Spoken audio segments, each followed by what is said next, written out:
For the National Service Authority case, due to its expansive nature, charges have been drafted and will be filed as soon as the legal year begins against the following person: the Republic versus Osei Sibe, the Republic versus Eric Nyako, the Republic versus Gifty Owari.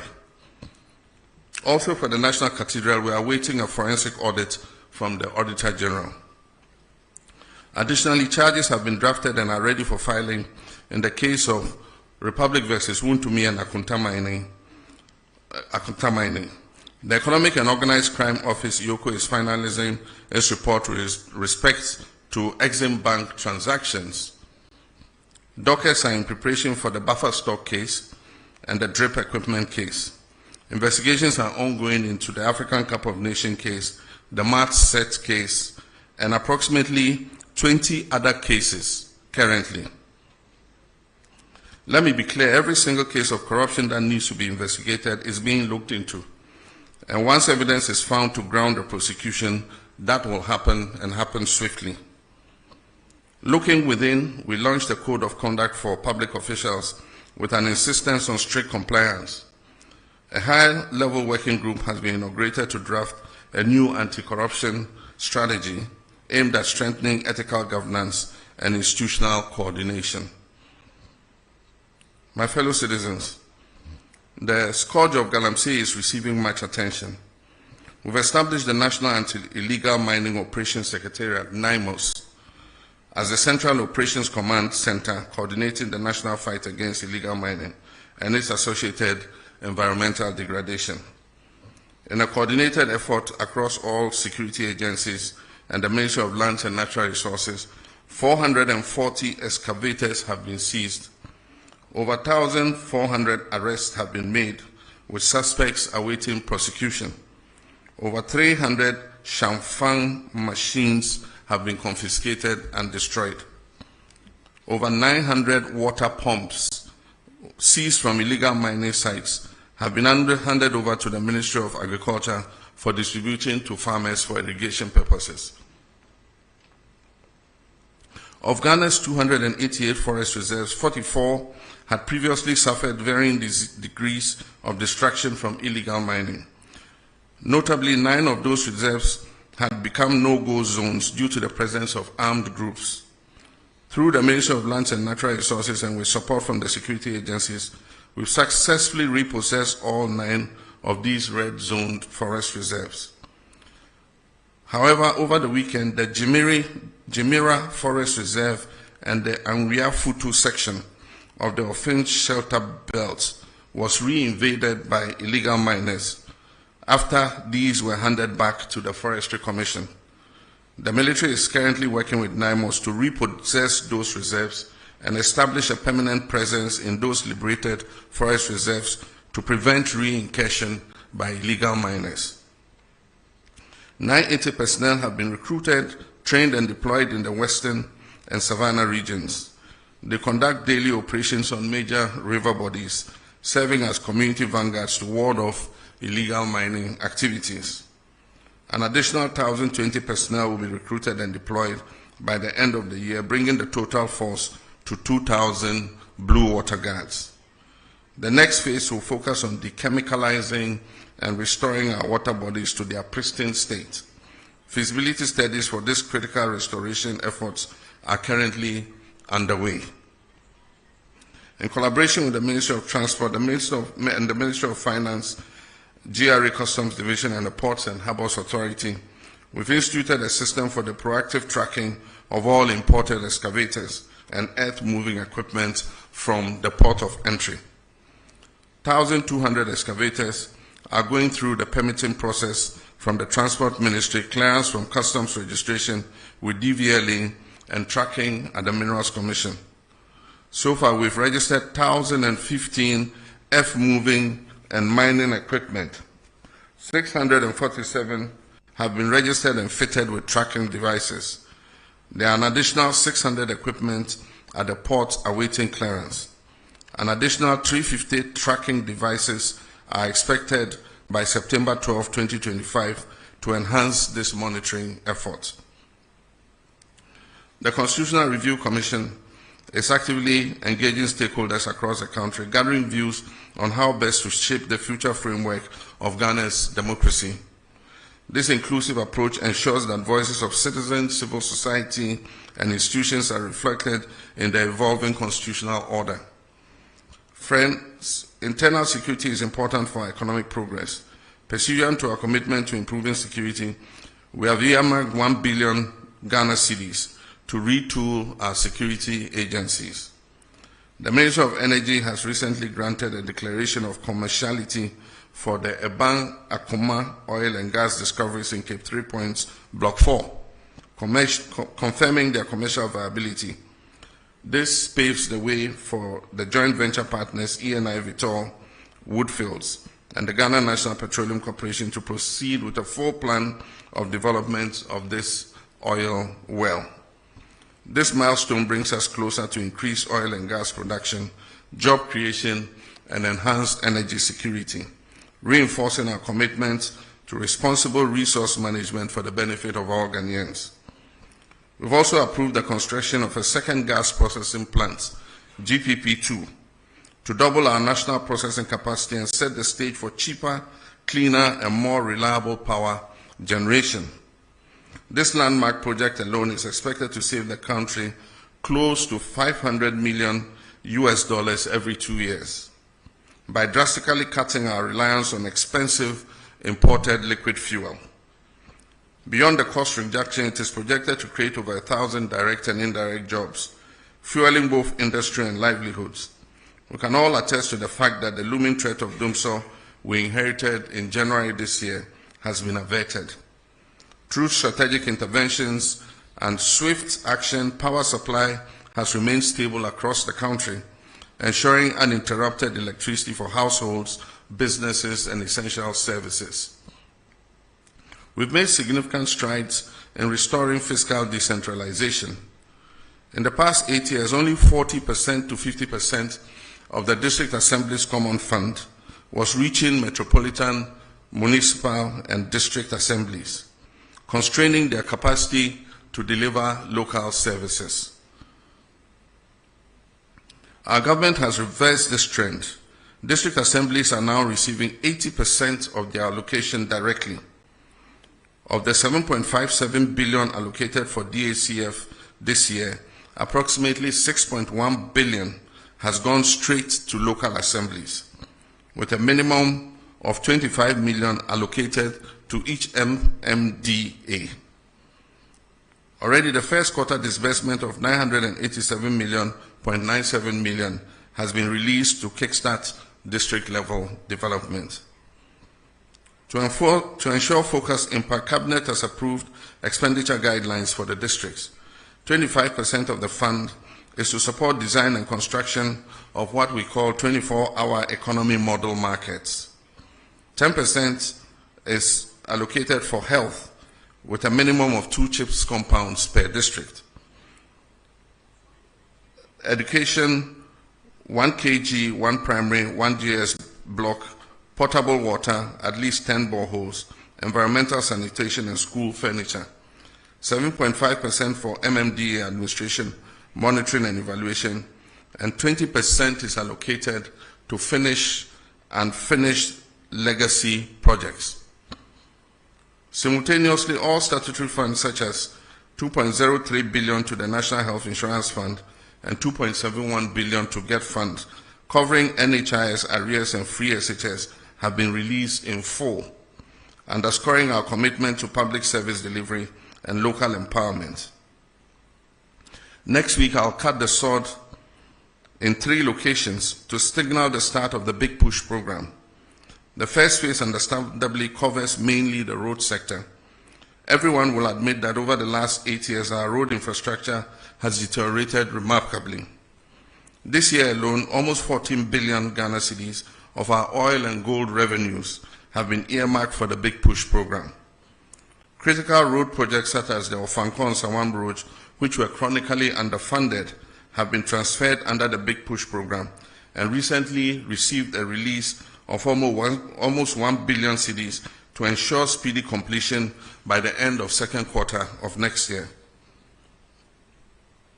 My media colleagues, Our reset agenda remains on course, and I've remained unwavering in my commitment not only to the promise I made to you in the run-up to the 2024 elections, but to the principles of honesty, transparency, and probity and accountability that define good governance. I'm resolute in laying foundations for economic recovery, resetting our institutions to reflect the demands of modern governance and enhanced service delivery for every Ghanaian. I'm driven by a deep determination to see the dreams of our forebears for an economically independent and self-reliant Ghana realized in our lifetime. I'm equally determined to restore Ghana's rightful place as a respected voice and actor on the global stage. With your continued trust and support, I'm confident that we will not only meet these goals, but also build a nation that serves the hopes of this generation and the aspirations of generations yet unborn.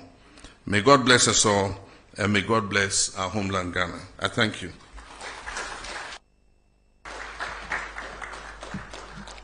Thank you very much, Your Excellency. At this stage, we will delve straight into the question and answer session, which will be guided by the following rubric. There will be one question per questioner, and this is to ensure that we maximize the time. This program is supposed to last for 1.5 hours, and we are due to leave here at 9:30. I would also entreat you to avoid lengthy preambles to questions so that we can afford as many of you the opportunity to ask questions. There will be 5 batches of questioning with 4 questions in each batch. 2 microphones will be placed on either side of the middle row to enable these questions to be asked. So at this stage, I'll call on the ushers and stewards to position the microphones so that the questions could be asked. Okay, so the gentlemen on either side of the middle row are with the microphone. So if you want to ask a question, please put up your hand. You catch my attention, I will. All right, so we have the president of the Ghana Journalists Association who is supposed to embody your collective aspirations. So I would accord him the courtesy of asking the first question. So Mr. Jumfo, you may ask the first question. After which I see Kojo Prekodankwa, and then the Moses of Bloomberg, and then one lady in the middle to bring the number to 4. Mr. Jumfo, you may ask your question, please. Thank you, Honorable. Mr. President, thank you so much for this opportunity, and having been given the opportunity to set the tone for the media encounter. Permit me to commend you for availing yourself for this media encounter and for your commitment to transparency and accountability. Your willingness to face scrutiny just 8 months into your term set a commendable example of good governance. We also wish to commend you for your assurance and firm commitment to safeguarding the safety and protection of journalists across the country. Now my question, Mr. President, as you may be aware, remuneration and general working conditions in the media are not the best, especially in the state-owned media, which falls under the authority of government. This situation is a key factor in our low ranking on the World Press Freedom Index under the economic indicator. What measures is your government putting in place to improve working conditions in the state-owned media and also to provide relief for those in the private media? Also, assault on journalists are on the rise, and I know this is of great concern to you as a journalist yourself and a proud member of the Inky fraternity. The Ghana Journalists Association would therefore like to know what your government is doing to address this disturbing trend. Thank you, Mr. President. Thank you very much. Kojo, you may have the microphone now. Good evening. My name is Kojo Prekodankwa, Kesben Media. In your remarks, you did touch on the issue of mining, and I want to commend your government with the achievements you chalked. But recently, we heard that Ghana Water Company is proposing almost about 280% increment in tariffs. One of the major reasons they raised has to do with Galamsey, and how it is affecting them to get us good or potable water. In this way, I would want to ask, Mr. President, would you then consider the argument that we should have the state of emergency when it comes to illegal mining? Thank you. Thank you very much, Kojo. I believe I called the Moses of Bloomberg. Yes. Your Excellency, thank you very much. My name is Akol Moses, a correspondent of Bloomberg. Your Excellency, Ghana's economic indicators have turned into a positive trajectory, and buoyed by the ratings you also referenced and investor confidence. Do you think that that gives enough scope for you to go back to the international capital market, maybe for your first Eurobond after the defaults? Thank you. Okay, so we'll take the final question in this batch from the lady whose hand is up.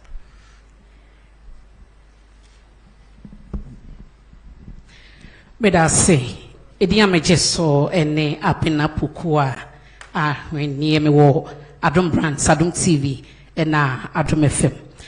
Master Bisa, Efa, and Kania boy, and the Yenim say ECG, a proposed 225%. Yenim said me more and to by a base 2.45. In July, a cost by 14.75. Then now see him say a bind one is so the 24 economy. What the Bayejima na Ghana for the Duenya Mufaso. It is say ECG the 225% increment eba.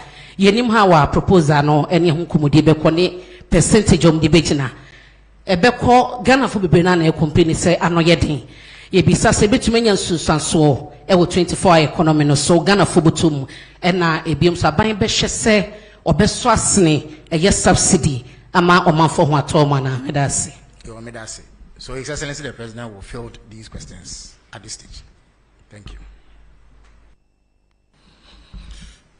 Thank you very much, President of GGME. Your question is a double question, one on remuneration and the other on assault of journalists. With regards to remuneration, I would say that it's not only journalists in the state-owned media who are dissatisfied with their salaries.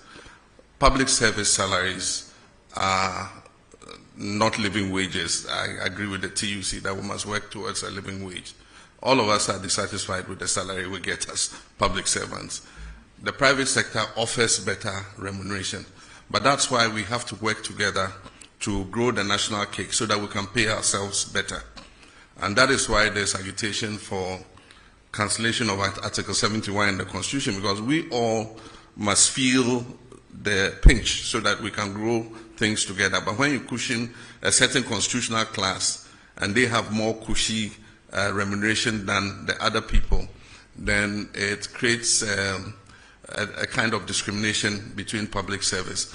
And so our advocacy has been for an independent emoluments commission that would deal with the salaries and wages of all persons in the public sector so that we grow those wages together. In our first incarnation under Professor Mills, we established a single spine salary structure. And that salary structure was supposed to uniform out wages in the public sector so that the disparity would not be too wide. So if you are a secretary in GBC compared to a secretary in, say, Bank of Ghana, there will not be that very wide disparity. Unfortunately, the single spine atonsium, because of the inability to maintain the discipline in public sector wages. Over the last 8 years, the group that is able to strike the most gets more addition to their wages than those that don't go on strike. And so the disparities have occurred again. And so we're in consultation with organized labor to see what we can do about reforming public sector wages. And I'm sure that if those wages are made better, journalists working in the public sector would also have an improvement in their remuneration. With the private sector, government does not have control there. And what happens is we have such a proliferation of private media that advertising revenue is not enough, to be able to maintain the kinds of salaries that we all expect. Maybe if we had fewer, then the advertising revenue would go around and people can have more. But Our constitution guarantees freedom to establish a media of mass communication. And so you cannot restrain how many radio stations you have or how many newspapers you have. And so it's something that we have to live with for a while. Natural competition will phase out the stations that are not competitive, and those that are able to survive will see that they're able to make more money from advertising. The main revenue for media all over the world is advertising. And so we'll see how that goes. I've condemned assaults on journalists in any form. Journalists are doing their job, and their job is to bring news to the doorsteps of our people and to inform them, educate and entertain them. And so at every event you will have journalists there. Unfortunately, some security personnel have developed a penchant for just harassing journalists. And so it's a matter of educating people. It's a matter of, sanctioning people who assault journalists. And I've been speaking with my president of GJA, saying that we're going to bring them together with the security agencies so that they must carry out an awareness amongst their people who provide security at events, that if you see a journalist at an event, he is also doing a job like you, the security person, are doing your job. And so you don't have the right to assault them or to manhandle them. And so we'll keep working at it. I mean, definitely, as a member of the GJA, a lifetime member of the GJA, there's no way I'll condone assault of journalists in any form.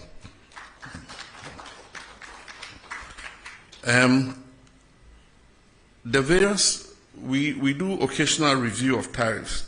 And when these tariffs are about to be reviewed, proposals are requested from the utility organizations. And so I noted that recently Ghana Water presented their proposal, and Electricity Company of Ghana also presented their proposal. It doesn't mean that the proposal they present is what is going to be implemented. We have the regulator, which is the PRESIDENcy, that looks at all the factors, including the exchange rates, including the cost of production and all that, before they determine what increase in tariff is allowed. And so the fact that you hear that water companies says they're going to increase by 200 and something percent does not necessarily mean that PRC is going to allow them to do that. Now, meaning about Obusa ECG then also, the same for both utilities. ECG so I propose 200 and something percent, but I know interest PRC budget to say to me into electricity tariffs musa. Share a normal a core electricity production mo to say fuel nesan your money in and sana omashe senior omo de tariff ni besi na MRP at the frontier your tariffs akosro ne say nipa bebre entua enti wo hwe ECG say your case commercial and technical losses are almost 42%. I just say of electricity almost ton almost me eje ehun aketua of only about 58%. Na eno anka wiase afana bia anka sa edwuma ya se wo ye edwuma bia na bibia wo ton bia wonya just return of 58%. Anka by now edwuma na gu nso akoya aban de se ekire so na aban abeboa ekire so na aban abeboa enti afi de ya sesa omo hwe edwuma no so na ya kenya omo se omo sorry na omo nante na nea onkrofo mu wia iram kania no ni ade nyina ye nchechi omo na ye ntwe omo aso efise se ye nyina atwa ebema eton no ebo na fom enti edwuma ye begu so aye Bloomberg, yes, we're quite happy with the outcomes of the reforms that we have been implementing in the economy. And we have survived without going to the capital markets. We've survived without borrowing. Who could have thought some years ago that Ghana's economy could be run without going to the external market to borrow? And yet, we've survived. And so we shouldn't be in a hurry to go back to the capital market. All we've done is to reorder our expenditure and push funds to areas that are of priority. And so that's all we've done. Fiscal discipline, not spending money on wasteful, political interventions and all that. And that is already showing the successes in the market. I mean, we've gone from negative 3.4% on the primary balance to positive 1.1 as at now. And by the end of the year, we'll achieve the target. I'm sure we'll overachieve the target of positive 1.5. And so it's all about discipline in expenditure. And so for me, as the president, I would not favor a quick return to the international capital market. I think we should go like this for a while and consolidate the economy before we look at external financing. Thank you. Thank you very much, Your Excellency. Now, having taken a set of questions from this side, I would go to this side and take 4 more questions. Kamini, you may have the first shot. Mr. President, it's Kamini Amano. I'm the host of TV3's Hot Issues. We look forward to your return to the iconic show. I want to talk about the local currency, the cedi. In the second quarter of the year, we saw a very bullish rise in the value of the cedi. We are not seeing the same in the third quarter. So far, we are told that it's lost about some 13%. When it was on its rise, the IMF had warned that the country was over-interfering, which is why we were seeing the performance. My question tonight is, Mr. President, did you manipulate the performance of the cedi? Is that why we are seeing the cedi fall as quickly as it is today? How do you explain this decline in value in such a short period of time? And what's the plan to revive it? Thank you very much. Nana Mejakwa has the floor. Patramidin Nana Mejakwa, TV. My question is oral. I'm saying, Mr. President, what can PFA oral? Now, the last accountability series, Attorney General, a statement in Pesemi Redi Kakami quoting Kakranami to us the I wish to remind you of the fact that when I announced the Kwabena Edubuahi investigation, I was blunt in stating the fact that I am open to engaging in plea bargaining with those who have been investigated and found to have looted or stolen state resources. I means no words about my intentions and will therefore not shut the door to any accused person willing to enter into negotiations with my office for purposes of reaching a plea agreement. Yenim se ya criminal and other offences procedure amendment act 2022 plea bargaining. But my question is say fight corruption. As Attorney General, State Attorney say we be na pono de ato honomwa say we loot state resource and as a fund bra then me negotiate. Does it mean say we beti asese sika na me file no metua ye gya no ana and de wo honomwa na me question no it does. Justice from Shinhua News Agency. Thank you very much, Mr. President. My name is Justice from China State Media, Shinhua News Agency. Looking at the global trade crisis that was ignited by the United States President, people have been wondering what countries like Ghana would be doing as a response.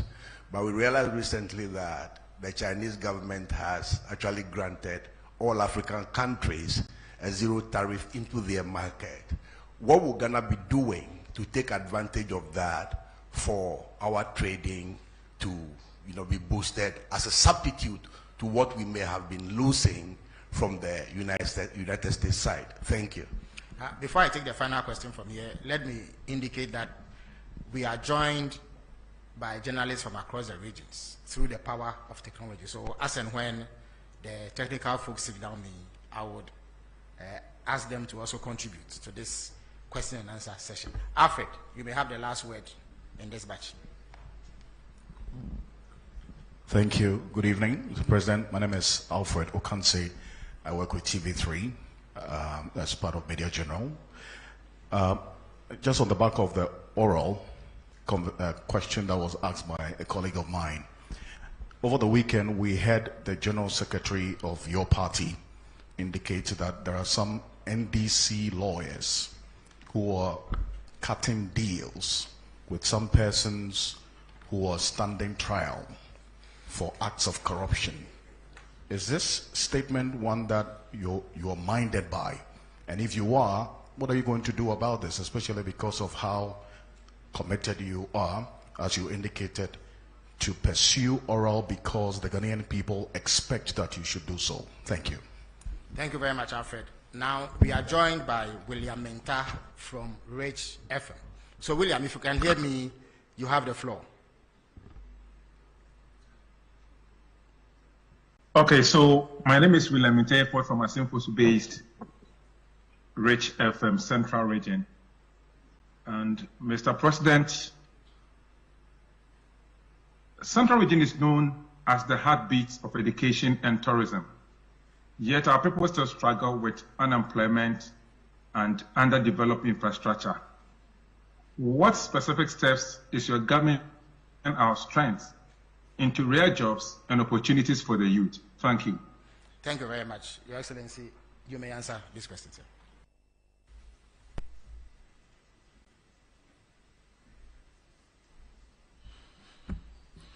Thank you very much.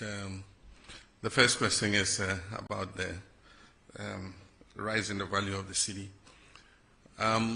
We recognize a very steep appreciation in the value of the city in response to the reforms that we were carrying out. And for those of you who listened to me, there was one occasion where I said, people were asking whether it will go below 10. And I said, it is dropping, but it will find its true value. It was undervalued at 16, and it probably is overvalued at 10. But somewhere between there, we have the real value of the city. And so I believe that it is about stopping rapid depreciation of the currency. Almost every currency would realize either depreciation or appreciation in the course of a year. But when you have steep depreciation of about, like we had in 2024, 25% depreciation in the currency in the first half of the year, it makes planning difficult. And so, yes, Bank of Ghana has been intervening in the forex market, but they've withdrawn. And what happened was that because of the rapid appreciation in the value of the cedi, we saw an exponential increase in imports, because then people could buy cheaper dollars and so they could import more, which is a natural economic phenomenon. But on the other side, exporters are not happy because they get less cedis for what they export. And so every country tries to find out a balance where exporters are able to do good business and importers are not overburdened by high forex rates. Where that lies, I don't know. I'm not a central bank. But the cedi is making an adjustment, and I believe that it will settle at a certain rate, and we will make sure that any depreciation that occurs in the value of the cedi is within a margin of about 5% per annum. That is what we target. And so for now, there's still speculation. It's also coincided with a period where we saw a reduction of 50% in remittances, because our citizens in the diaspora were taken aback by the rapid appreciation of the cedi. And so if somebody was building a house, if he was going to send $100,000, it meant that he was losing a certain percentage of that 100,000. And most of them would decide to adopt a wait-and-see attitude and say, oh, no, as for cedi, it's not possible that the cedi can regain its value to that extent. By all means, it will go up again. So I'll hold back my remittance until the cedi goes back up. So we saw a 50% reduction. But there were also some other factors. There were some money transfer companies that were collecting cedis abroad and not repatriating collecting dollars abroad and not repatriating the dollars. There were other which we're investigating. There were other cases where people apply through the commercial banks for foreign exchange to cover imports. And those monies are transferred to pay for imports, but the imports never came into Ghana. And we've studied a period of 4 years, and over the period of 4 years, about $42 billion was taken out of this country without the corresponding imports coming into the country. And so we started sanctioning some banks, and soon we'll start interrogating some individuals who ostensibly took money out against imports but never brought those imports. We want to know what happened and if there was wrongdoing to sanction whoever it is. While we work to stabilize our economy and improve the value of our currency, we must protect that currency, because a strong CD is good for all of us. But when that happens, some people try to take advantage of it. And I think that we should all condemn anything like that. FR investigations now with regards to oral. Senya Okayano, MPP address almost the Shishebi by IMRA se abine wudi FR case bi ho se ebia wafesika na bibia o akwenya obetimi aka se yo ene aban case na mode kwedu amode bomeno me san de sika na se agudie bia na se bibia mode bom kwedu no me san de aba se ne be ya bomfa me nkoto how do they call imprisonment efiase bomfa me nkoto efiase enti ayemra edaho enti obi a yabo no kwedu bia ewo tumi se obeka se you ene yentwa so na memfa se imra na yenjai sa eyuno enti eno enye aban ena ebeka eye nipa yede na kugina court and so se oka se o munjai asem no mu na memfa se imra na se agudie bia me fa ye me famra na se japade bia me fa ye me famra na se bibi aban wa kwenya se ebeka se de bi yenje na yebeto aso any case no enti ejina case no ene ni anipa ne ye enti still aban wotumi say even though wako emra na se aka say me pese me san ede bibi bema aban na aban eja case no mu aban betimi aka say de bi yempe yenje enti eno a case by case say o sheda ede adwembone ewia yesika a echese eso a yenyina echese I don't know how to explain. I just say abo aban anase oman car you to me say ebeka say yempe nia wode ba no na yede obekwa akoto efiase but ni be reason ka say na wode nkoto efiase wa na obeto aduane ama no wa na obehwe no oyare a wode ne beko hospital enti say wewia sika na okase o sande sika be mawa ene ho wonfa so say yebeji sika chen say yedi nipa no beko efiase enti ye no de Attorney General ene behwe no akan nia ehia. With regards to trade tariffs and China zero tariffs, it's an incentive for us to export into the Chinese market. And we need to look at the items that China imports and see where we have a comparative advantage to be able to take up those imports. I know that China imports a lot from the US, and there's a trade tariff war between US and China. So China is looking for alternative markets to import those items. And so they import a lot of meats from the US, they import a lot of maize from the US, and other agricultural products. And so if we have arable land and we're in a position to expand our production, then the zero tariff will make meaningful sense. Then we can take advantage of it.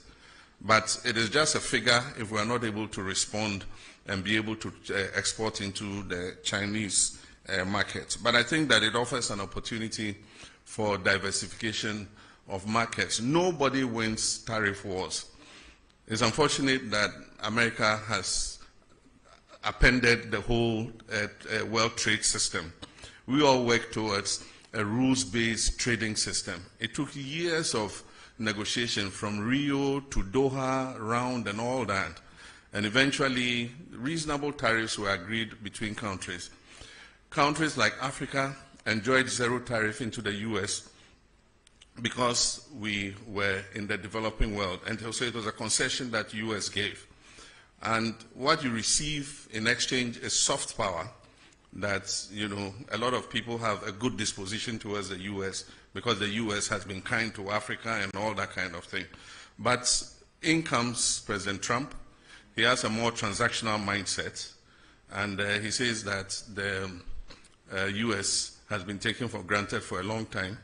And so even countries like Ghana in Africa, he slapped a 15% tariff on us from zero tariff. And so AGUA is technically dead.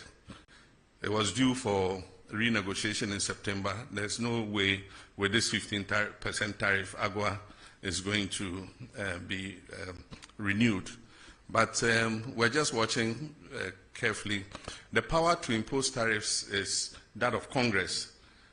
But in this case, the US president always pushes the limits. And so there's a case in the US Supreme Court to determine whether his impositions of tariffs are legal or not. And so depending on what the US court says, the tariffs would either be permanent or they might have to go back to Congress to endorse the tariffs that he has imposed. And then from the Central Region, Rich FM, he asked what we're doing to enhance the tourist attraction of the Central Region. It's all about infrastructure. It's also about service. With infrastructure, even the travel time to Central Region is, a major problem. In Ghana, we've maintained single lane, highways for a very long time. They are prone to accidents. A lot of accidents occur. Now every day you hear there's an accident on the Kumasi Road, there's an accident on the Cape Coast Road. And that is because when two vehicles oncoming and going are using a single lane, the tendency for, head-on collisions are very real because of wrongful overtaking and all that. So one of our first things that would enhance tourism in the Central Region is that we're dualizing the road all the way to Takoradi. It will reduce travel time to Cape Coast. It will allow somebody to wake up in the morning, travel to Cape Coast, enjoy his tourist experience, and be back in the evening to Accra to sleep. And so reducing the travel time will help enhance that. But apart from that, we must identify what the tourist sites are, improve their attractiveness, and also improve the service delivery. One of the things that affects tourism in Ghana and West Africa is that our service is poor. You go to a restaurant and they think that they are doing you a favor. You go to eat and they think that you owe them, to serve you. If you go to other parts of the world, it's completely different.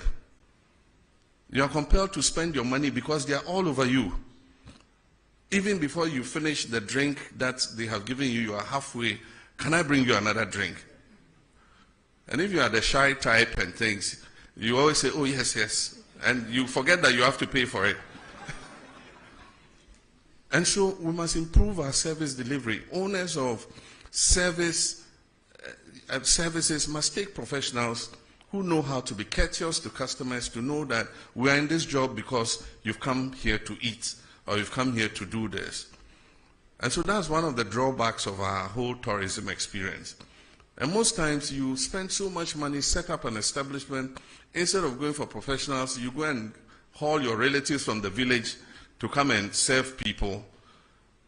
They pay and they can't even get their change. You can't find the waiter who took your money.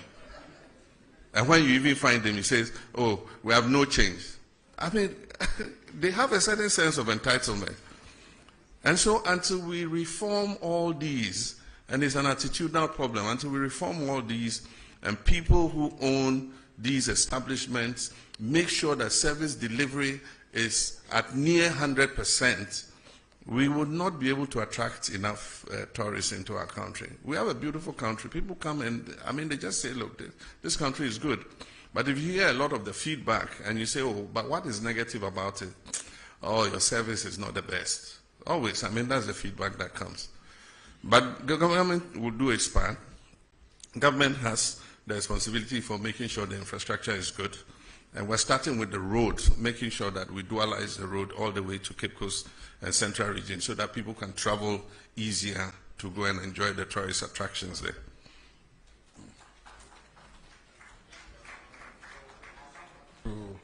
The middle row. So Bernard Avle of Channel 1, Sadiq Adams, Mahama Haruna from the Savannah region, and there's a lady at the back there, and Joshua from GH1.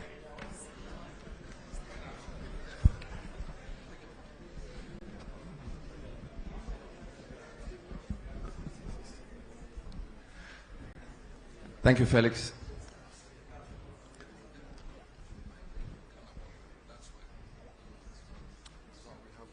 Thank you, Felix. Before my question, I'd like to indicate that there was a question on Galamsey, which I believe has... Yes, I just prompted His Excellency, and he will deal with it. Yeah. Thank you very much. So, Mr. President, thank you for this opportunity. We are told democracy thrives on checks and balances and separation of powers. Your party has a 2/3 majority in Parliament. The Chief Justice you came to meet has been removed, of course, under your hand, although the process was gone through. There is talk of the EC chair and the leadership, quote, not being fit for purpose by members of your party. Some people fear that these developments and others create a situation where the other arms of government are completely subservient to the executive. In fact, one newspaper expressed the fear that you could be morphing into, quote, a supreme leader, unquote. There is a maxim that power corrupts, and absolute power corrupts absolutely. Should we be worried, in your legacy term, that the democracy you came to meet will be well oiled, and that the three arms of government will work not in subservience, but in unison? Thank you. All right, before I come back to you, we'll cross over to Tamale and take a question from Abdul Mujiz from Tamale. Sagani TV from Tamale. Abdul Mujiz, you have the floor if you can hear me. Thank you very much. Mr. President, good evening. My name is Ba Abdul Mujiz from Tamale. My question has to do with the Tamale and Yendi water project. I would like to know when.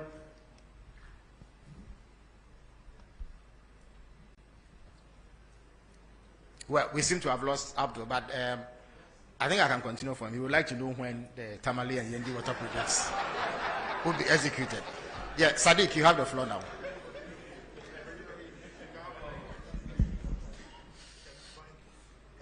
Good evening, Mr. President, and thank you very much for this opportunity. My name is Sadiq Adams from Angel TV and Angel Radio. Mr. President, the question is on national unity and peace. There has been a recent spate in social media accounts created by unidentified people purported to be representing ethnic and tribal groups. We have seen some vile attacks, pockets of that on social media, TikTok, and some of them in real life. There has been a number of them, and we observe over 50 that has been set up particularly to attack and inflame ethnic passion and tribal issues. If your security agencies have taken notice of this, what are the measures being taken to ensure that our national unity and cohesion is protected by education and sensitization, as well as trying to put this in a context of not suppressing freedom of expression, as well as maintaining the national cohesion that we have because of these kinds of threats and attacks from social media on ethnic basis. Thank you. Thank you very much. Joshua from GH1. Good evening, Mr. President. I am Joshua Kojo-Mensah, GH1 Television and Star FM. I'm glad to hear that you personally are telling us that indeed steps have been taken to repeal LI 2462. But then I want to find out from you, the pro-environmentalist groups and then civil society, they want this declaration of a state of emergency. Where's the difficulty in declaring that state of emergency? Thank you. Thank you very much, Joshua. Haruna, Ma'am Haruna from Savannah. And then we will take a final question from the lady from GTV. Thank you very much, Honorable. My name is Mahama Haruna, as you rightly said, from Savannah region, Inkligi FM. Mr. President, we expected you to say a little on the security situation in the country, especially the unfortunate Boko conflict, and recently the conflict in your own backyard of Savannah region. I know how uncomfortable you are with the conflict in your backyard between Gonjas, who are the landlords, and the Brefos, who are the settlers. They've coexisted for about 100 years until recently. I know you are more worried because almost everyone in your backyard, Gonjas, Brefos, will always vote for you massively, sometimes almost 100%. Now, since 1996, when you contested your first elections, first of all, I just arrived from Bole, where you hail from.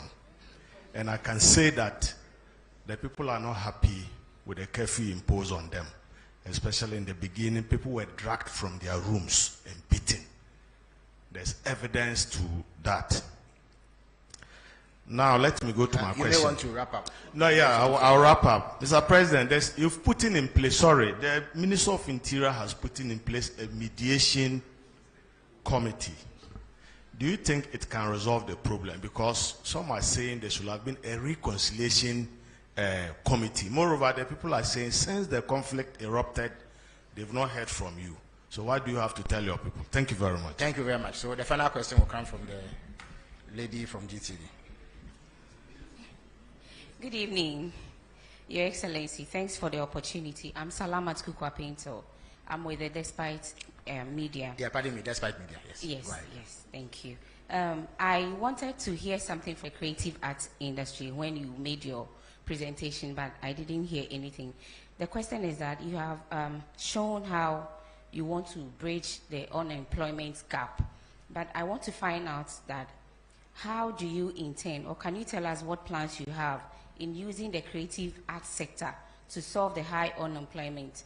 And also, please, I would like to hear what is happening with the Black Star experience. Thank you. Thank you very much. So His Excellency will now answer these questions.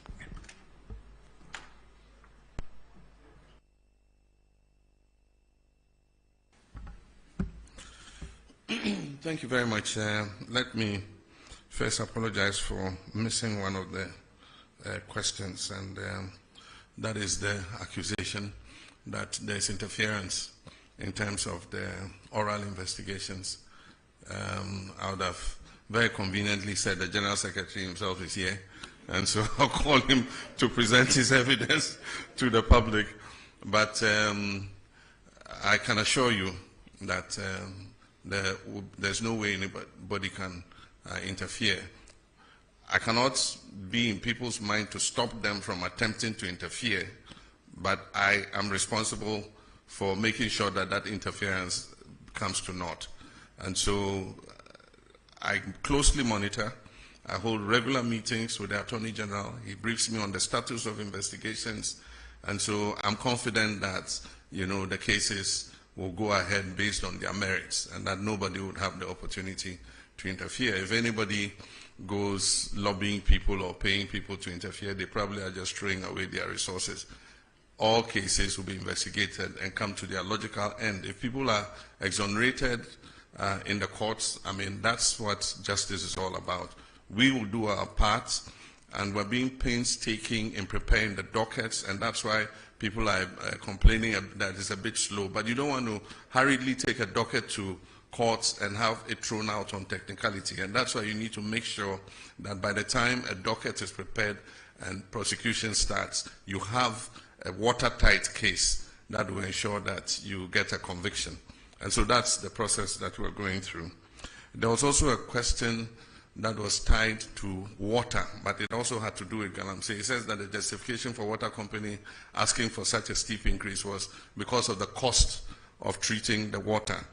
And I answered it in terms of the tariff, but not in terms of the Galamsey in the water. But in my statement, I indicate that we just started with the Blue River Guards. We're training more and more of them. These are long expanses of water bodies. And so far, those we've trained are 600 and something. They are not enough to cover even the length of the Ankobra. And so as we recruit and deploy, because they patrol the water bodies, if they see any Shamfam machine on the water body, they seize it and we burn it, we destroy it. And so I gave you the number of Shamfam machines we have seized and destroyed. As we continue to increase the numbers of these Blue River Guards, I'm sure that we'll be able to cover the tunnel, we'll be able to cover the prow, we'll be able to cover the Ankobra. And we hope that then we'll start seeing, some reduction in the turbidity of the water. But even more than those on the water bodies, the destruction is the forest reserves. Because the rivers take their catchment areas from the water reserve. So if you destroy, from the forest reserve, if you destroy the forest reserve, the river or the stream will dry up, because where it takes its water source will no longer exist. And so that's why at the beginning of the struggle I said our focus is going to be on the water bodies and the forest reserves, and then we can stretch out to other areas. So as we train more Blue River Water Guards, we would see an improvement in the turbidity levels of the waters. Bernard said I'm in danger of becoming a supreme leader. Look in my face, do I look like a supreme leader? And that is to paraphrase Prof. Star Atamils, do I look like a cat hunter? Do I look like a supreme leader? I'm a Democrat true and true. And even when we attained 2/3 of Parliament, I said that we're not going to use it to ride roughshod over the minority, and that we're going to give opportunity for democracy to flourish. And so we don't intend to use our 2/3 majority to steamroll our democracy. We believe that even though the people of Ghana gave us that overwhelming majority, it wasn't meant to turn Ghana into a dictatorship. They gave it to us in order that we could carry out reforms to make our governance better. And I think that we stand a very good chance with that 2/3 majority to finally move the amendments to the Constitution that we have all wanted. In the past, because of hung parliaments and all that, we couldn't make any progress, because there are some of those amendments for which you need an overwhelming majority. And so Ghanaians have given us that opportunity and say, look, go ahead and do these things so that we can have a better constitution that will take Ghana for many more generations to come. And so that's what I believe. But I certainly am not on the way to becoming a supreme leader or an autocrat. Yendi and Tamale water. Yendi, Tamale, and Damango are 3 urban areas in the northern regions that suffer severe water scarcity, especially Tamale. Tamale is probably the biggest city in the whole of the 5 northern regions. The population has been increasing rapidly, and the water system has not expanded as fast to meet the demand of a growing population. And so we have to urgently expand Tamale, Yendi, And Damango has become a regional capital. It has started growing very fast, and it faces a scarcity of water. The Tamale and Damango water systems are under an EU program, and recently when I went to Brussels, it's one of the things we discussed. There's funding available for those two water systems. And so because we have a cap on our credit, external credit of $250 million a year, we have to find space within that to be able to accommodate Tamale and Damango water. But I want to assure you that they are priority projects for government, and we definitely would fund them and make sure that before we leave office, Tamale and Damango get sufficient water for those cities to thrive. With Yendi, we are placing Yendi under the Big Push program, and so we're going to fund it with our oil and gold revenues and establish an expanded water treatment system for Yendi. The budget statement is going to be read in November, and in the budget statement, details of these projects will be included in the budget. The last time the GJA came to me, I mentioned to them that as the world changes and new technologies come, we're moving from not having just the traditional media into having what we call the new media.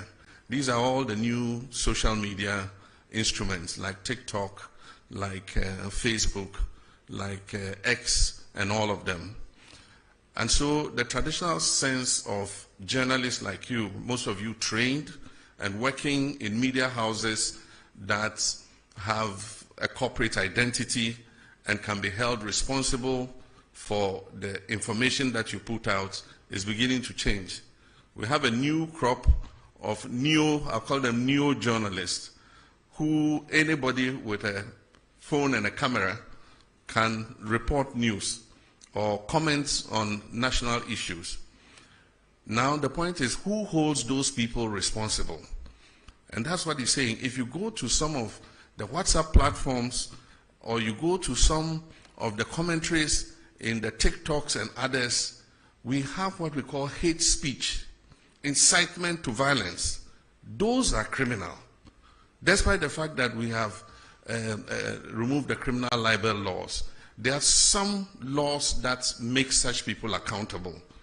Because if we don't regulate that sector, it can lead this nation to war. There are some of the incendiary statements that have been made in the Boko situation that are fueling some of what is happening there, making people hate each other and see each other as enemies. It's been the same in the Gonja Brefo thing. Some people fanning and inciting violence against each other. This falls in the ambit of the National Signals Bureau. And so the National Signals Bureau now has the technology to use your IP number and find you wherever you are. So I'm sending a signal to Ghanaians that we can find you those doing those hate speech and things. We'll use your IP number, we'll trace you. And when we trace you, we'll deal with you under the criminal code for inciting violence and disturbance of the peace. But I believe that beyond that, we must start making regulation for this new media, because it's unregulated. And so anybody just takes a phone and says, oh, this plane crash, I wish that so and so had been the one in the helicopter and had died, and dwarfs have eaten him in the forest. I mean, why would you say something like that? And so we need regulation for that new emerging media. But in the meantime, the National Signals Bureau has been given the full authority to track down people who do that kind of thing and bring them to be sanctioned under the criminal code. I've been reluctant to implement a state of emergency in the Galamsey fight because we've not exhausted the powers we even have without a state of emergency. We have the opportunity to arrest anybody, to confiscate any such thing. There are laws for forest protection and all that give us enough powers to be able to act. Implementing a state of emergency might sound nice, but it should be the last extreme, the last resort. So for now, let's exercise all the powers we have.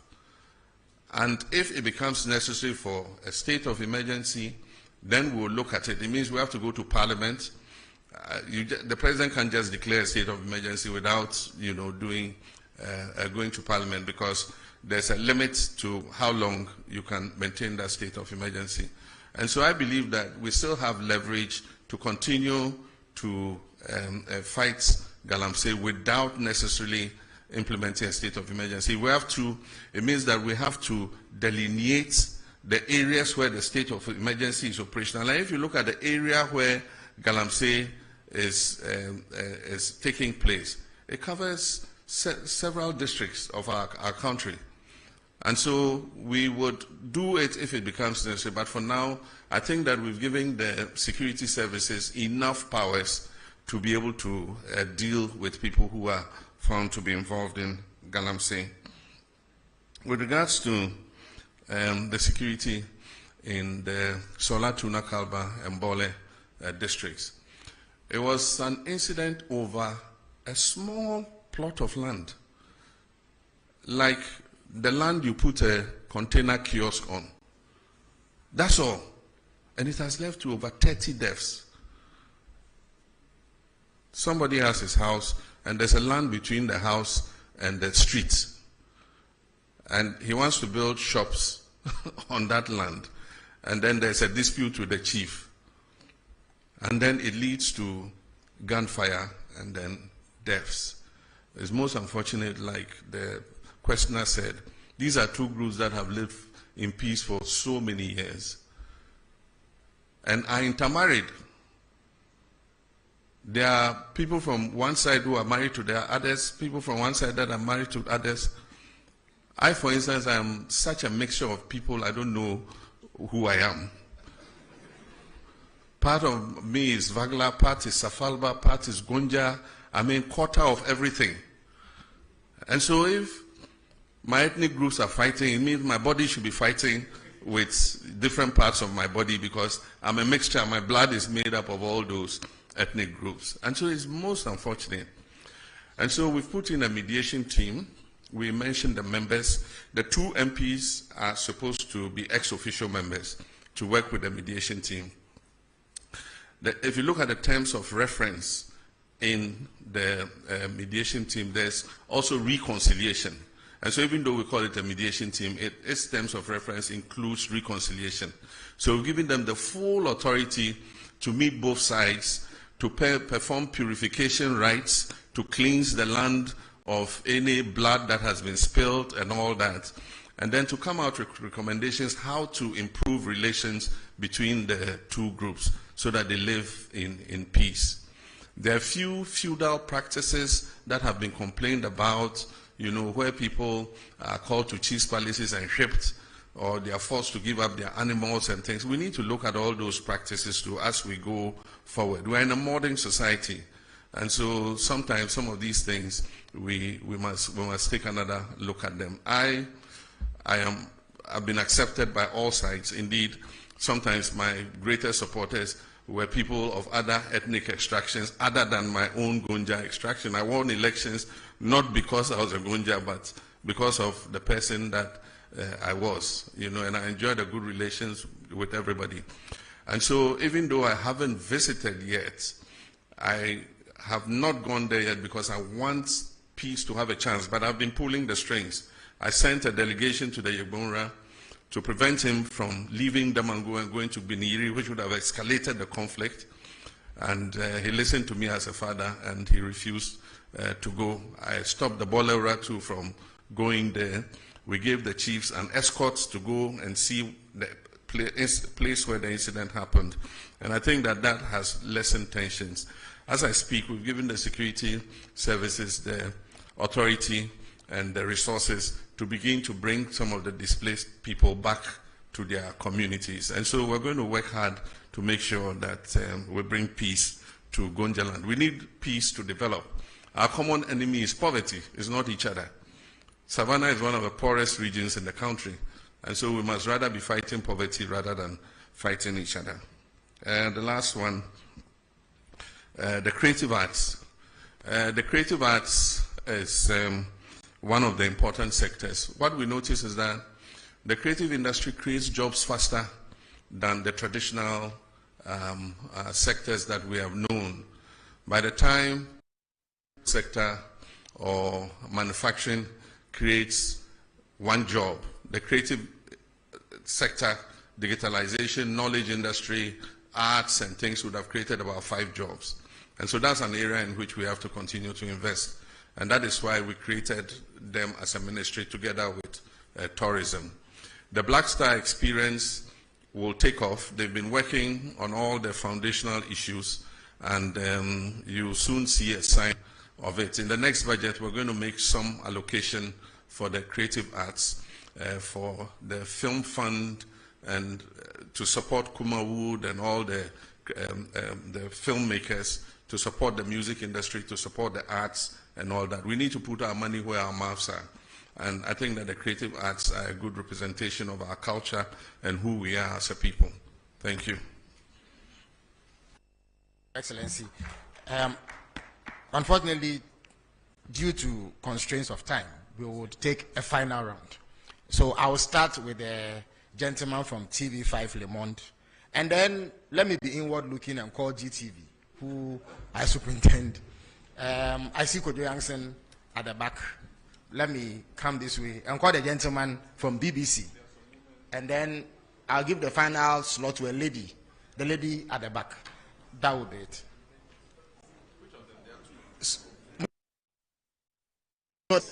Oh, they are both in black, incidentally. Well, one has more white than the other, so I'll call her.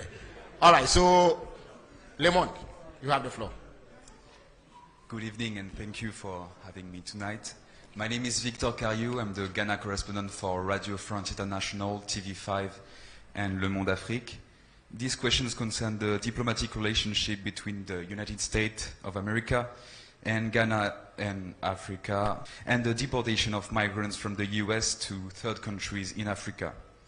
Your Excellency, with regard to this matter, how do you perceive the recent deal between the US and Rwanda, Eswatini or South Sudan? And also, has Ghana already received migrants from a third country deported from the US? Or if not, is Ghana considering doing so in the near future? Thank you. Thank you very much. GTV has the floor now.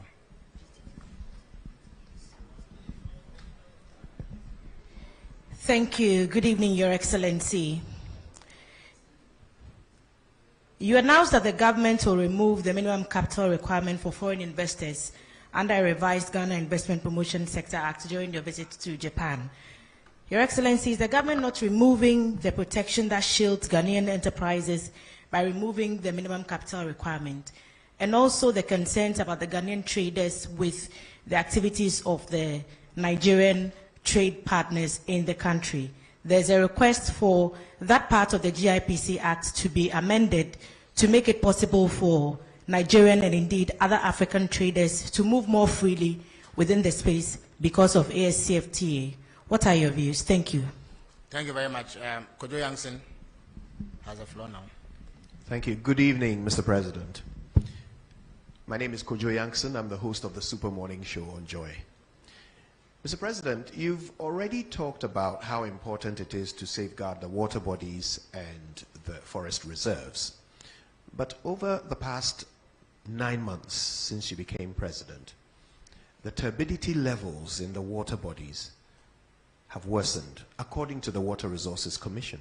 Ghana Water Company supports this by saying that they've had to shut down several treatment plants because the water sources are too polluted for them to process. Besides that, we know that there have been increased incursions into forest reserves for Galamsey. We've also heard from your transport minister that we are importing more excavators than ever before, over 200 a day. My question about this is about its effect on the economy. Recently, the finance minister has been touting the work of the Gold Board led by Sami Jemfi for being an anchor to the economy, especially when it comes to stabilizing the city. My question is, does your government know, is your government able to tell the difference between gold from Galamsey and gold from regular concessions, when the gold board is buying gold from local producers? And could it be, because so much of it comes from Galamsey, could that be the reason why we are seeing some reluctance recently in the fight against Galamsey, in the sense that the IGP's efforts have been stopped, and he's brought back his men from the forests? Could this be because? Thank you very much. I think your point is made. So I'll turn to the BBC now. I'm Thomas Nadi from the BBC World Service. Mr. President, during our interview last year ahead of the elections, you mentioned you were going to establish special courts to fast-track the trial of corruption cases. Could you update us on how far you've gone with that? And also, some of the oral cases border on national security, particularly the Edu-Boahene one. Do you intend to take them out of court? Thank you. Thank you very much. The lady in a lot of white and black. Good evening, Mr. President. My name is Benes Abubeidulansa. I'm a broadcast journalist with GH1 Television. In your speech, you mentioned that you are committed to resetting institutions. But there are many Ghanaians watching us tonight who are either on the verge of homelessness or struggling to get money to rent. Not because they don't have money, but because we are not sticking to our rent laws. I just want to ask when your reset agenda will reach the housing sector, particularly for the State Housing Company Limited in putting up real affordable homes for many Ghanaians, and the Rent Control Department in protecting vulnerable Ghanaians. Thank you very much. His Excellency has granted a special dispensation for the lady in less white and more black to ask a question. After her, we'll grant yet another dispensation to our friend from the Upper East region who has come all the way. And then Randia Haji of Wezo TV will bring the question session to a close. Please go ahead.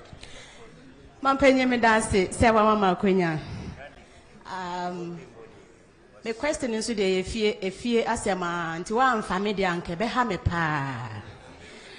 Me pacho. Me din Ede Monica is Anoba home-based television.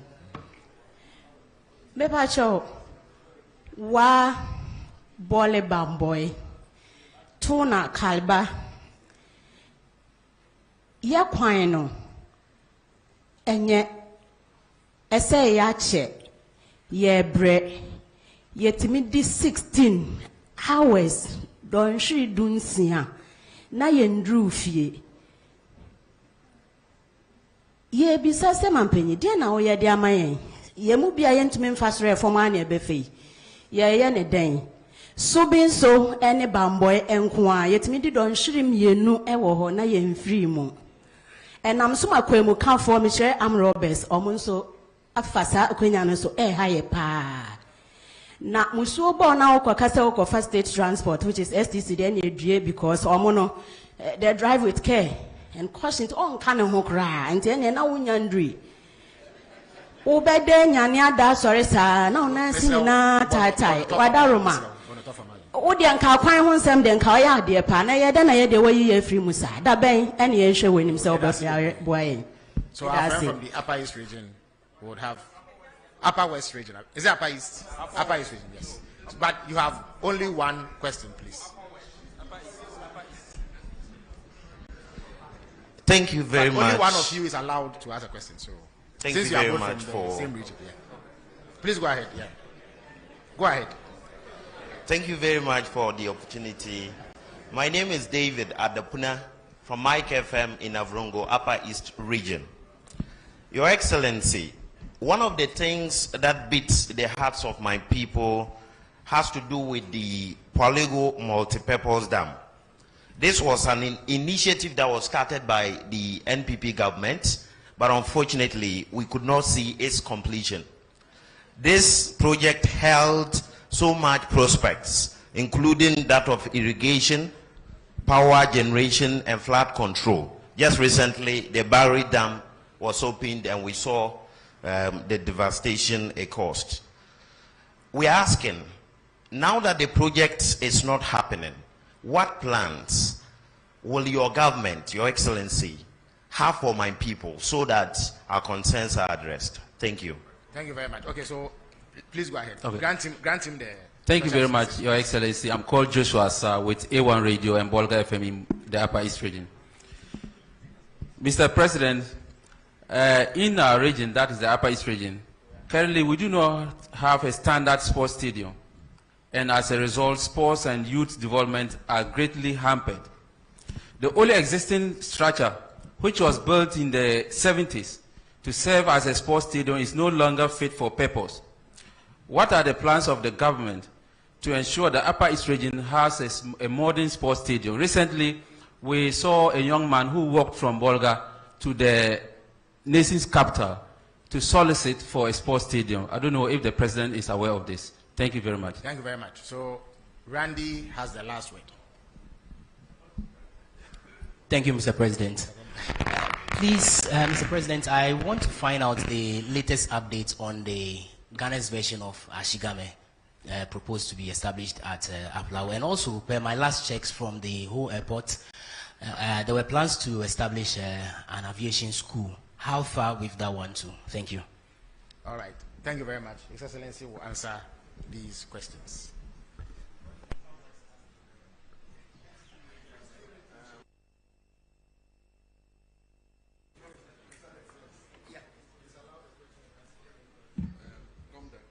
Okay. Okay. Senior Agomda, the President Senior and Secondary School, has the final word by presidential fiat. Please give him the microphone. Oh, okay. Thank you very much. Excellency, your recent directive that 2 persons be investigated for their activities regarding Galamsey went down well with a lot of people, but so far we haven't had any outcome from it. Can you please tell us what is happening or what is going to happen? Thank you very much indeed. Okay, thank you. All right, thank you very much. Thank you very much. Senior, we used to call him Major in Ghana Secondary School. When I came to Form 1, they were in Form 3, Yeah, and he was, as a very little boy, and he was one of my protectors. He used to protect me from bullying, and that's why I gave him the last.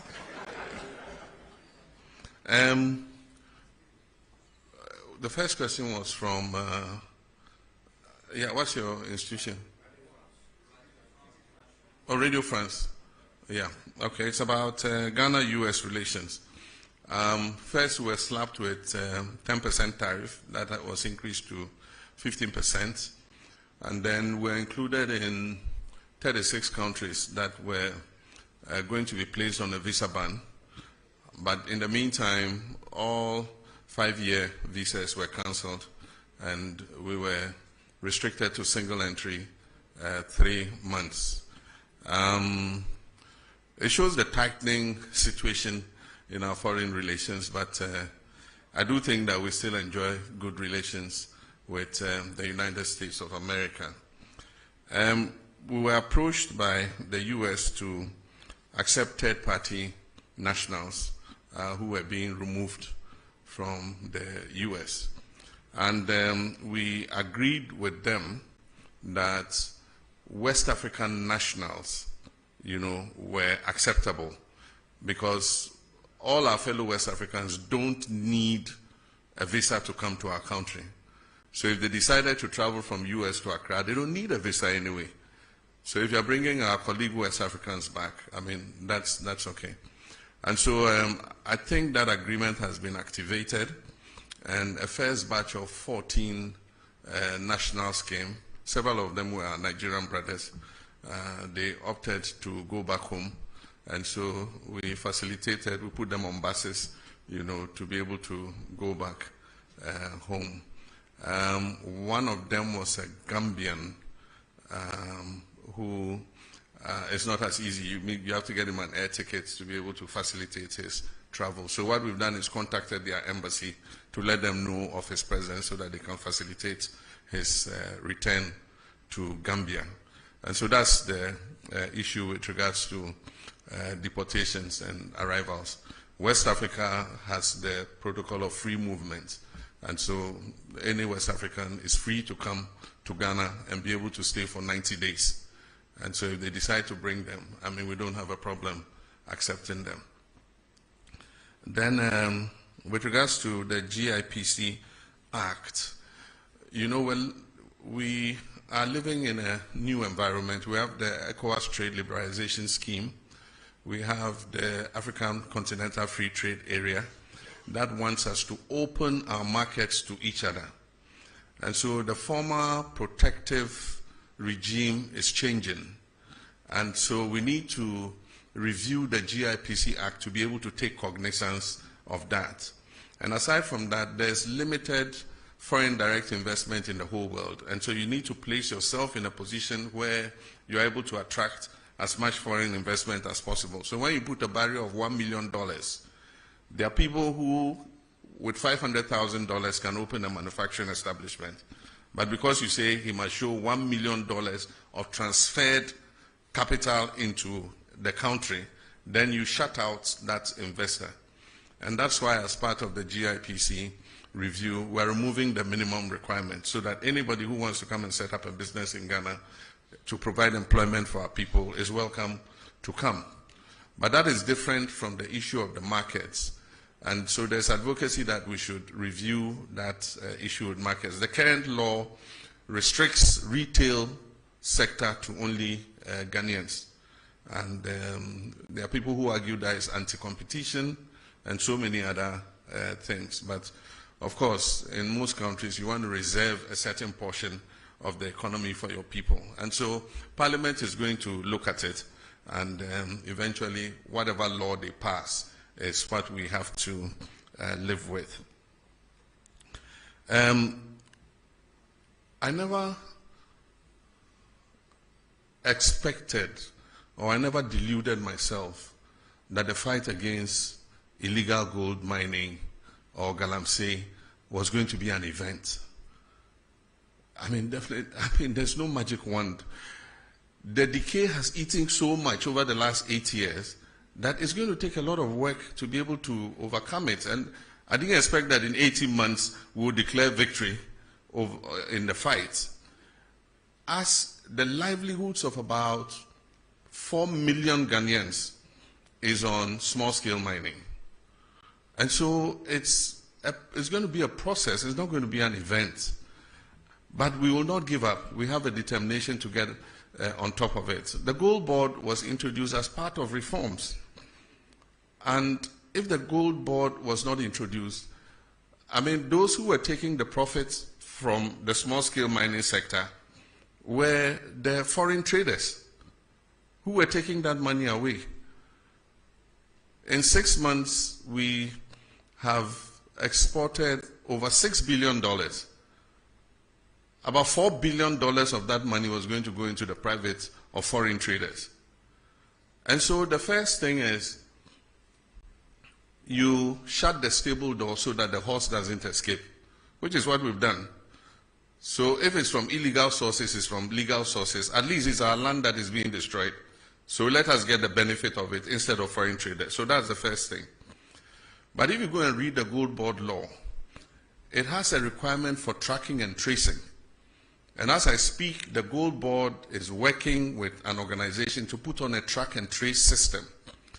And so they're going to see those who have legitimate license requirements so that they can assist them in responsible mining so that we can buy that gold off them. Once we do tracking and tracing, it's in our interest because then we can export under LBMA and we'll get more profit from exporting under LBMA. So the Gold Board is not just about buying gold, it's also about financing responsible small-scale mining. And mind you, small-scale mining is not illegal in this country. It's provided for in our laws. It's just that in many cases, we've not even trained the miners about what responsible mining is. You just see anybody who gets an excavator just goes anywhere and starts digging and washing. But small-scale mining takes place in Australia. It takes place in Canada. And so as I speak, we are organizing a trip for the Small-Scale Miners Association to Australia. Australia has given us an invitation to bring them to come and see how small-scale mining is done without destroying the environment. And so that's something we're going to take an advantage of. And the Gold Board is leading, and the Ministry of Lands and Natural Resources are leading that charge. Only recently, our Minister for Lands and Natural Resources came back from Australia. And so we need to train these small-scale miners. The gold is a blessing that God gave us. It's a natural resource that God gave us to make life better for our people. It's just that the way and manner in which we are going about it is causing destruction to the environment. But it is the result of an increase in the gold price. And if you've read widely, you find that the same thing is happening in Peru. It's happening in several other countries because of the heightened gold price. And so for whatever little gold you're able to find, you get more money. Galamsey was not a problem when gold was $2,000 per ounce. But today, gold is pushing $3,600 per ounce. And because of the lack of jobs, jobless growth for several decades, there are a lot of young people who are coming out of school who have no job work to do. And so for them, that is the only livelihood. And so we must not think just about chasing them all over the place without providing alternatives for them. Because the alternative is that they should stay home and starve or go out and do something deviant. And that's why we came up with the cooperative mining concept, for which we recently lost our colleagues. They were going to launch it, the first of its kind in Anglo, because one of the things we said was that we're going to let the big mining companies seed off some of their concessions. Some of them have 400, 500 miles square. And there's gold in some parts of those concessions that they will never mine because the grams per ton of ore is so low. But yet, if you put a small-scale miner there, he can mine it effectively. And so we've discussed with them and they've all agreed. And so Anglo-Ashanti was the first. They've cut a part of the concession. And that is what Omani and Murtala and Co. were going to launch, cooperative mining, so that we'll move the small-scale miners from the forest reserves where they are causing destruction and settle them on the concessions where the big mining companies have seeded. As I speak, Newmont has demarcated an area for these small-scale miners. And we have asked the big companies to mentor them and supervise them and make sure they do the right thing. So that was going to be an alternative for moving them out of the forest and other places so that they can mine under the supervision of those companies. And that's where our colleagues were going when the helicopter crashed. And so it's a program that we're going to continue so that we can give them an alternative, not just go chase them around without finding something else for them to do. And so that's something we're working on. With regards to excavators, we're enforcing the law that you must get the permits before the excavator is put on a ship. That is what the law has been, but it was not followed. And so they let the excavator land before they come and ask the Ministry of Transport for a permit. And so we've informed all the dealers that you cannot load an excavator onto a ship until you have gotten a permit. In the meantime, a lot of excavators have arrived at the port. And recently, somebody said they were being released at midnight to their owners and things. That's not true. What happens was there were so many that they had occupied a huge area of the port and congested the port. And so we found the land near Shire Hills, near the military installation. And the Field Engineers Regiment and others have been given charge to move the excavators from the port to that area so that they can free up space in the port. And they do that in the night because of traffic in the daytime.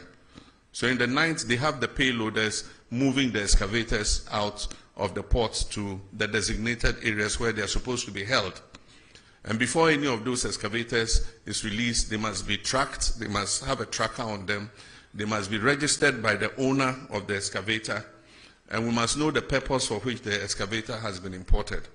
Because the construction industry also imports excavators. And so you cannot put a blanket ban on importation of excavators just because you think that every excavator is going to go into the illegal mining industry. Even the big mining companies that have licenses import excavators. And so we want to know who is importing the excavators, who it is going to. We want to be able to put a tracker on it and be able to trace that excavator wherever it is in the country. We called off the IGP's anti-Galamsey task force because they are supposed to coordinate with NIMOS, that is the National Anti-Illegal Mining Operations Secretariat. Unfortunately, they were not doing that. So every little commander in any this thing gets up, Galamsey phobia, they can't tell who is licensed, they can't tell who is not licensed, and so it was just like an attack on the whole small-scale mining industry. And so what we said was they should freeze their action, they should synchronize it with the National Anti-Galamsey Operational Secretariat so that they can be directed exactly to where to go in terms of the anti-Galamsey fight. While we're fighting Galamsey, it doesn't mean that it's a free-for-all for everybody to get up. Anybody gets up, puts on a helmet, puts on a jacket, and says, I'm anti-Galamsey. They say, we're not looking for chaos. We're looking to do it, in a scientific manner so that we do not hurt the whole of the small-scale mining industry. We talked about special courts for anti-corruption. I actually said we'll speak with the Chief Justice and see if they can create special courts for prosecuting people who are flagged in the Auditor General's report. And so that is something the Attorney General is pursuing, because every year we see Auditor General's report, it goes before the Public Accounts Commission, they say this person diverted this person misappropriated this and that, and yet no action is taken. And so Ghanaians have been saying, so what's the use of the Auditor General's report? And so we're asking the Chief Justice, can you create special courts which can fast-track action on the Auditor General's report? So people who are determined to be criminally liable after the Public Accounts Committee has sat can be put before those courts so that they are sanctioned to create a deterrent so that other people do not do the same thing that they have done.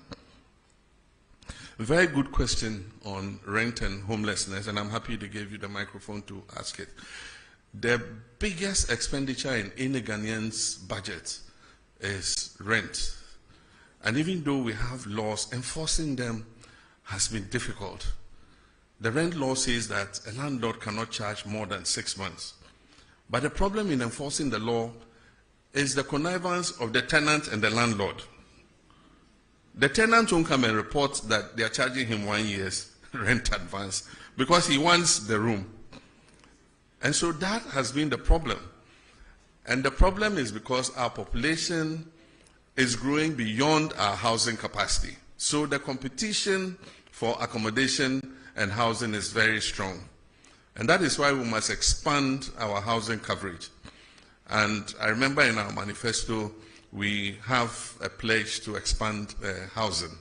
And in the next budget, we're going to make provision for that. I've already had a discussion with some of the associations, the organized labor associations. Some of them have funds that are sitting in their accounts.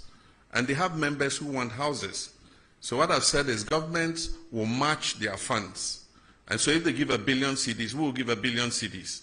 And then one of the banks, Republic Bank, has said that they are willing to also match with 1 billion cedis. So if we get a 3 billion cedi fund, we can start building houses in all the districts. And as people pay their down payments, it will go back into the fund and it will become a revolving fund. And governments can give it to people.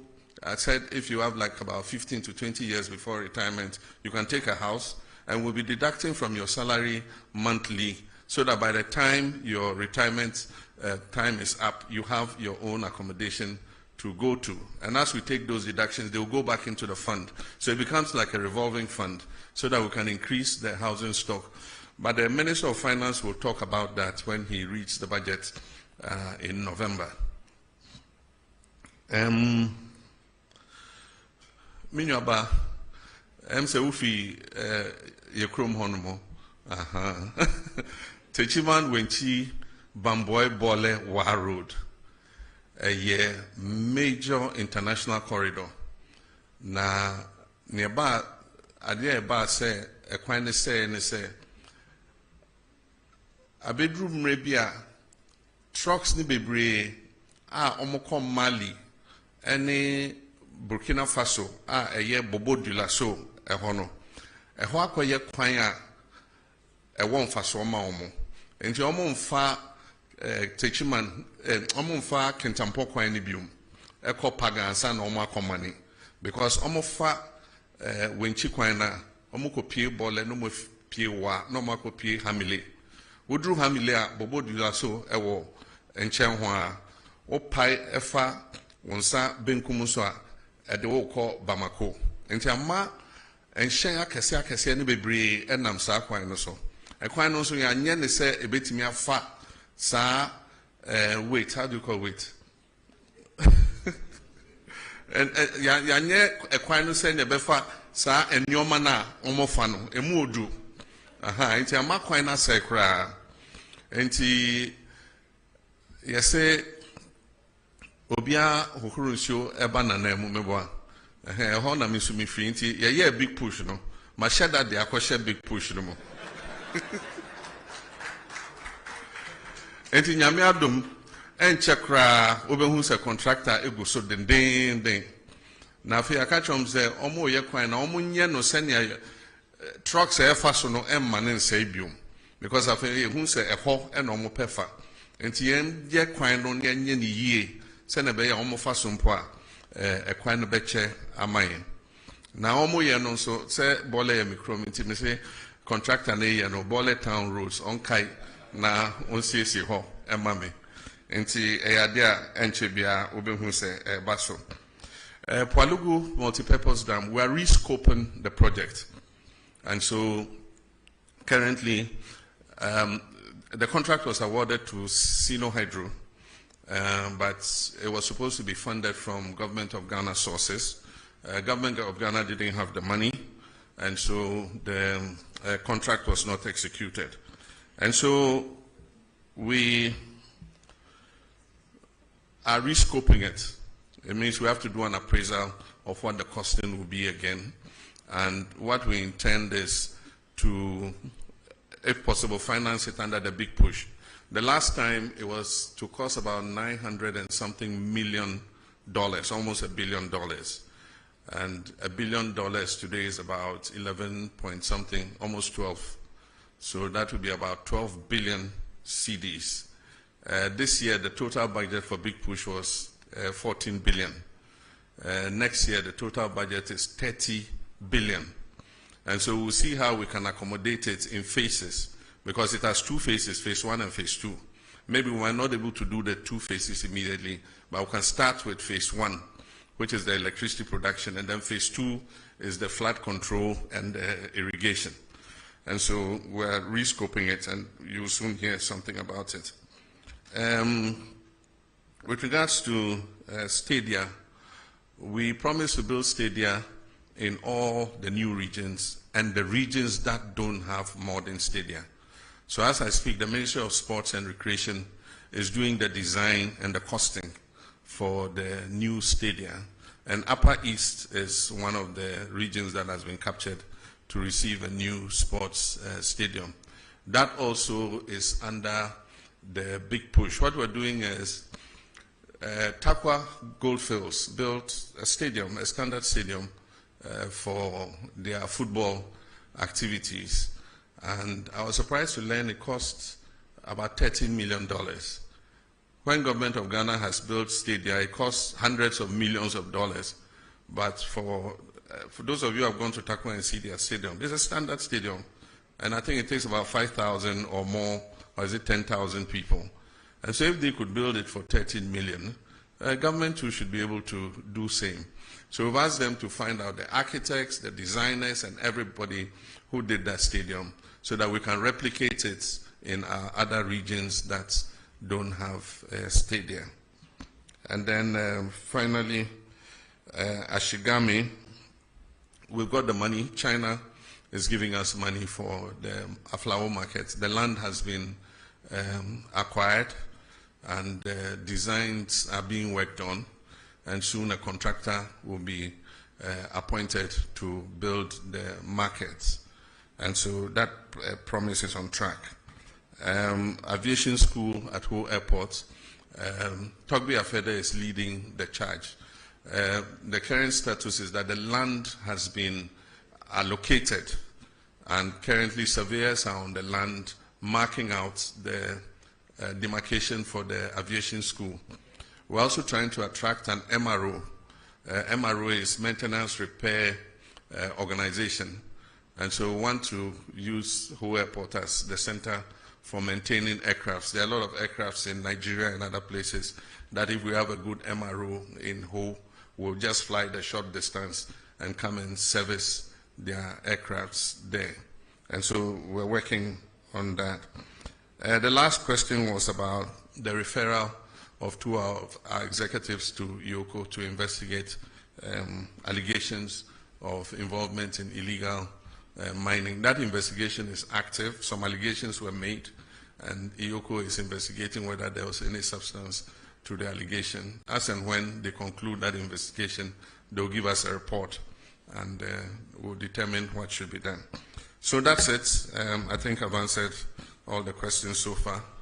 I thank you very much for your attendance, and this is the first in several such encounters. I'll make myself available as regularly as possible to answer any questions that you might pose on behalf of the general public. Thank you very much. Thank you very much, Your Excellency. I was actually billed to give a vote of thanks, but it would appear that you have done it at the presidential level. So I'll proceed to thank all of you and indicate that we'll draw the curtains down on this program at this juncture. But before we do that, we'll all stand for the national anthem, after which His Excellency will depart.